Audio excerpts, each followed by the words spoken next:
In the chilling winter of 1941, Hans Wind, a rising star among Finnish pilots, and his squadron found themselves in a desperate struggle near Kronstad. Outgunned and outnumbered, with their 6 Brewster Buffalos facing a force of over 60 Soviet aircraft, they stood ready to defend their homeland against the encroaching threat. Amidst the turmoil of war, the Finnish Air Force's recent acquisition of brand-new American Brewster Buffalo monoplane fighters became a beacon of hope.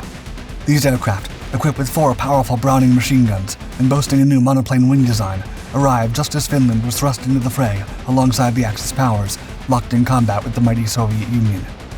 With their backs against the wall, Hans Wind and his squadron resorted to the innovative parvi, or swarm tactic. 2 Buffalos took the risk of flying lower as bait, while their comrades positioned above prepared to swoop down on the enemy interceptors. It was a daring strategy, a last-ditch effort to outmaneuver the Soviet onslaught and secure a fighting chance for survival. In the early 1930s, the United States Navy requested a new carrier-based fighter to replace the Grumman F-3F biplane. After meticulously examining prototypes, the Brewster XF-2A1 monoplane, designed by Dayton T. Brown, won the competition against the XF-4FA1 designed by Grumman. The new Brewster fighter boasted a modern design, featuring a short fuselage, mid-set monoplane wings, and several advanced features never seen before. Made entirely of metal, with flush-riveted stressed aluminum construction, the Buffalo incorporated split flaps, a retractable main undercarriage operated hydraulically, and a partially retractable tailwheel. The aircraft featured a streamlined framed canopy and had a maximum fuel capacity of 160 gallons stored in the fuselage, but it lacked self-sealing fuel tanks and pilot armor. The Buffalo roared into the skies, powered by a Wright R1820-22 Cyclone radial engine, boasting 950 horsepower. This engine propelled the aircraft to a climb rate exceeding 2,750 feet per minute and allowed it to reach speeds up to 277.5 miles per hour. The arsenal of the Buffalo boasted a 50 caliber M2 Browning machine gun and a 30 caliber AN Browning machine gun, both fixed in the nose. Additionally, it had 2 racks designed to carry bombs. In terms of dimensions, the Buffalo measured 26 feet in length, had a wingspan of 35 feet, and stood 12 feet tall. It could take to the skies with a maximum weight of 7,200 pounds. After conducting wind tunnel tests in 1938 at Langley Research Center, experts worked on improving the cowling to make it more streamlined and to optimize the carburetor and oil cooler intakes. These enhancements increased speed to 304 miles per hour at 16,000 feet without additional power. 2 main variants would be developed throughout the Buffalo's career. The F-2A1 was powered by a Wright R1820-34 Cyclone engine and armed with 4 guns, and the F-2A2 was powered by a more reliable Wright R1820-40 Cyclone engine and armed with 4 Browning machine guns.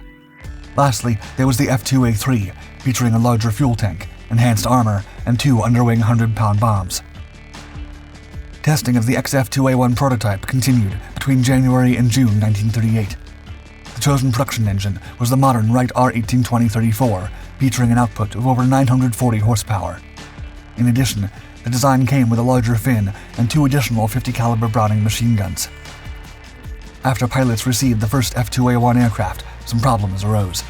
The added weight reduced the initial rate of climb from 2,750 feet per minute to 2,600 feet per minute. Furthermore, the company failed to catch up with the delivery schedule due to production difficulties, resulting in only 11 F-2A1 aircraft being delivered to the Navy. The remaining 43 aircraft were diverted to Lend-Lease and purchased by the Finnish Air Force, which designated them Model 239. The Finnish contacted the Roosevelt administration in early 1939, requesting the most modern combat aircraft available that could be supplied to the Finnish Air Force as quickly as possible. Tensions in Eastern Europe were rising due to Soviet aggression, and Finland was preparing for war. In October 1939, the Finnish embassy in Washington received a telegram approving the purchase of the Buffalos. The only requirement by the Finnish authorities was that the aircraft should already be operational and capable of using 87-octane fuel. A shipment initially intended for the U.S. Navy was redirected to Finland by the U.S. State Department after the Navy agreed to receive a later shipment of F-2A2 variants. On December 16th, the purchase contract for the F-2A1 variant was concluded. This variant was denavalized, meaning it lacked self-sealing fuel tanks and cockpit armor, but had a more powerful engine than the F-2A1. The engine used was the Wright R1820G5, featuring a power output of 950 horsepower. Additionally, this variant was equipped with 4 machine guns. The B-239E had the best power-to-weight ratio of any Buffalo in service. This, along with other factors, contributed to its success in combat. In February 1940, the Finnish Air Force welcomed the Buffalo into their ranks and promptly enhanced them with extra armor and metric flight instruments.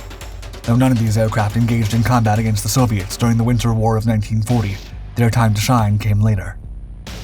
As the Continuation War unfolded and Finland aligned with the Axis forces, the Buffaloes proved their worth. The first taste of combat came in June 1941, marking the beginning of their active involvement in the conflict. The American-built Buffaloes took the Soviet squadrons by surprise, as they hadn't anticipated such advanced technology from the Finns. The Soviet forces, mainly outfitted with MiG-1 and Polikarpov I-16 fighters, relied on outdated tactics, which proved ineffective against the Finnish Brewster's superior speed and firepower.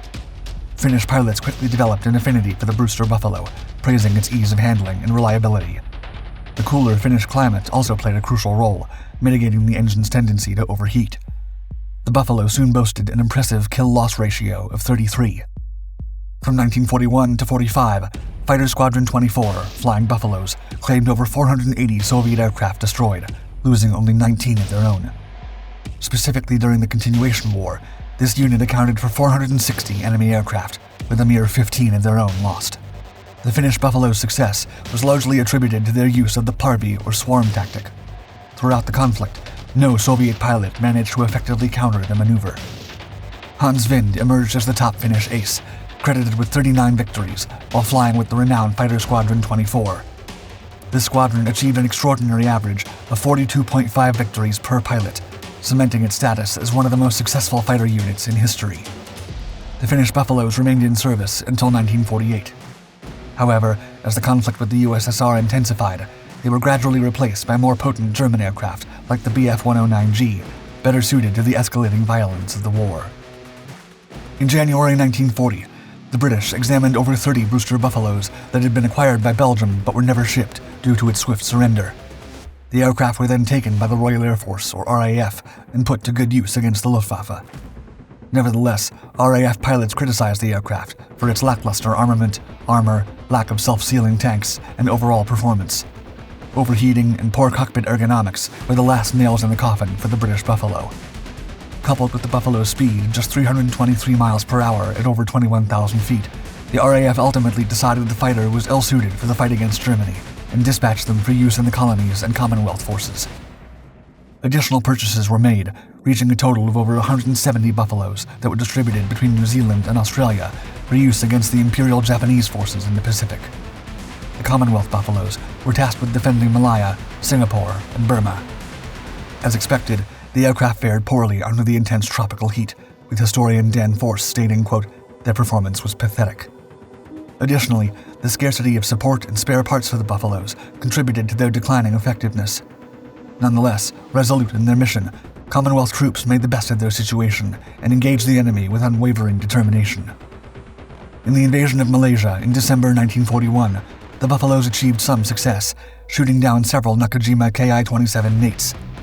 However, they struggled against the superior performance of the Nakajima Ki-43 Oscar. The prolonged dogfights caused the Buffaloes to overheat rapidly, forcing them to retreat to the airfield earlier than anticipated. The Japanese exploited this vulnerability, shooting down many Buffaloes as they attempted to disengage. Throughout the defense of Malaysia, over 40 Allied aircraft were lost, while they claimed to have downed more than 20 Japanese fighters. Brewster Buffaloes defending Burma fared better during the initial months of the Japanese ground and air incursions.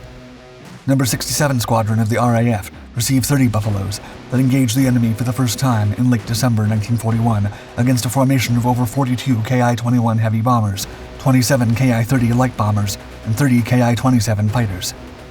With the help of 12 P-40s, the RAF Buffaloes destroyed over 20 enemy bombers at the cost of only 2 friendly aircraft. This success led to the Buffalo's next mission, the defense of Megalodon and Rangoon. To overcome the technical superiority of the Japanese aircraft, the British pilots resorted to tactics like the Finnish swarm.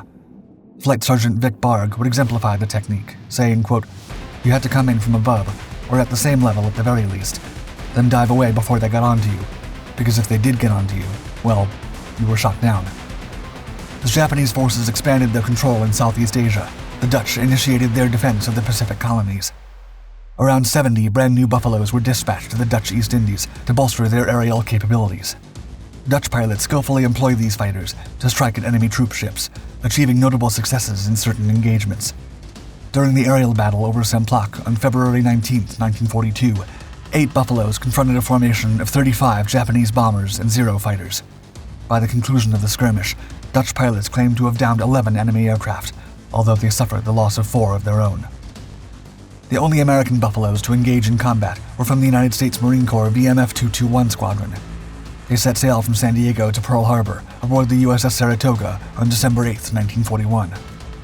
Initially assigned to defend Wake Island, their mission shifted in March 1942 to the defense of Midway Island. On March 10, 1942, the Marine Buffalos encountered 2 Kawanishi H-8K-1 Emily flying boats en route to Midway and Johnston Island. The Buffalo successfully engaged and shot down both aircraft at altitudes exceeding 10,000 feet. In the pivotal Battle of Midway in June 1942, 21 F-2A Buffalos and 7 F-4F Wildcats bolstered the island's defense. However, this force was insufficient to halt the enemy bombers' onslaught. Marine reports from the time claimed that the Buffalos downed 18 A6M0 fighters and 21 D-3A Val dive bombers, though these figures are likely exaggerated. The battle took a heavy toll on the Marines, with 13 F-2As and 2 F-4Fs lost and additional fighters damaged. Tragically, all 15 Marine pilots were lost in action. In the aftermath, only 2 of BMF 221's remaining 13 aircraft were still operational. One of the Marine survivors, Captain Philip R. White, stated, quote, "It's my belief that any commander who orders pilots out for combat in an F-2A should consider the pilot as lost before leaving the ground." These fatal results led all the Marine fighter squadrons to ditch their last F-2As in September 1942 in favor of more powerful American aircraft like the Wildcats.